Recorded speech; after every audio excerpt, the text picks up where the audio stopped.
আমি যদি একটা benevolent welfare fund for the victims করি এবং যারা টর্চার হয়েছে করি, তাহলে আপনাদের কি সর্বসম্মতভাবে এটা সমর্থন আছে?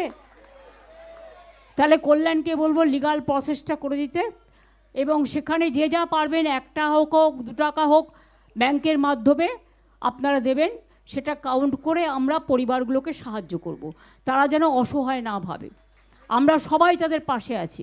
আর আমি সমস্ত সহকর্মীদের বলবো যে মানুষ আমাদের সাথও দিয়েছেন, যারা দেননি তাদের বলবো, রবীন্দ্রনাথ ঠাকুর একটা কথা বলেছিলেন, সেটা দিয়েই শেষ করবো তার একটা কবিতায়, নাগিনীরা চারিদিকে ফেলিতে যে বিষাক্ত নিঃশ্বাস, শান্তির ললিত বাণী শুনাইবে ব্যর্থ পরিহাস, বিদায় নেবার আগে তাই ডাক দিয়ে যাই, দানবের সাথে যারা সংগ্রামের তরে প্রস্তুত হতেছে ঘরে ঘরে, প্রস্তুত হন, জোট বাঁধুন, সবাই এগিয়ে আসুন বাংলা মাকে রক্ষা করার জন্য।